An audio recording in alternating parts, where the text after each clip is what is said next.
When my first children's book was published in 2001, I returned to my old elementary school to talk to the students about being an author and an illustrator. And when I was setting up my slide projector in the cafetorium, I looked across the room, and there she was, my old lunch lady. She was still there at the school, and she was busily preparing lunches for the day. So I approached her to say hello, and I said, "Hi, Jeannie, how are you?" And she looked at me, and I could tell that she recognized me, but she couldn't quite place me. And she looked at me, and she said, "Stephen Krosoczka?" And I was amazed that she knew I was a Krosoczka, but Stephen is my uncle who is 20 years older than I am. And she had been his lunch lady when he was a kid. And she started telling me about her grandkids, and that blew my mind. My lunch lady had grandkids and therefore left school at the end of the day. I thought she lived in the cafeteria with the serving spoons. I had never thought about any of that before. Well, that chance encounter inspired my imagination, and I created the Lunch Lady graphic novel series. A series of comics about a lunch lady who uses her fish stick nunchucks to fight off evil cyborg substitutes, a school bus monster, and mutant mathletes. And at the end of every book, they get the bad guy with their hairnet, and they proclaim, "Justice is served." And it's been amazing because the series was so welcomed into the reading lives of children, and they send me the most amazing letters and cards and artwork. And I would notice as I would visit schools, the lunch staff would be involved in the programming in a very meaningful way. And coast to coast, all of the lunch ladies told me the same thing. "Thank you for making a superhero in our likeness." Because the lunch lady has not been treated very kindly in popular culture over time. But it meant the most to Jeannie. When the books were first published, I invited her to the book launch party.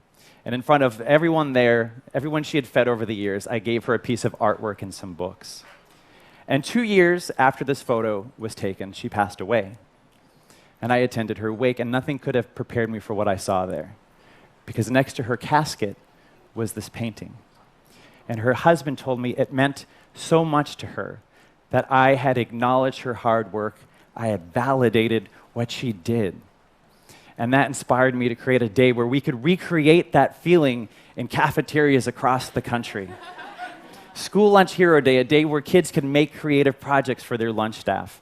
And I partnered with the School Nutrition Association, and did you know that a little over 30 million kids participate in school lunch programs every day? That equals up to a little over 5 billion lunches made every school year. And the stories of heroism go well beyond just a kid getting a few extra chicken nuggets on their lunch tray. There is Miss Brenda in California who keeps a close eye on every student that comes through her line and then reports back to the guidance counselor if anything is amiss. There are the lunch ladies in Kentucky who realized that 67% of their students relied on those meals every day and they were going without food over the summer. So they retrofitted a school bus to create a mobile feeding unit, and they travel around the neighborhoods feeding 500 kids a day during the summer. And kids made the most amazing projects. I knew they would. Kids made hamburger cards that were made out of construction paper. They took photos of their lunch lady's head and plastered it onto my cartoon lunch lady, affixed that to a milk carton, and presented them with flowers. And they made their own comics, starring the cartoon lunch lady alongside their actual lunch ladies. And they made thank you pizzas, where every kid signed a different topping of a construction paper pizza. For me, I was so moved by the response that came from the lunch ladies. Because one woman said to me, she said, before this day, I felt like I was at the end of the planet at this school. I didn't think that anyone noticed us down here. Another woman said to me, you know, what I got out of this is that what I do is important. And of course what she does is important. What they all do is important. They're feeding our children every single day. And before a child can learn, their belly needs to be full. And these women and men are working on the front lines to create an educated society.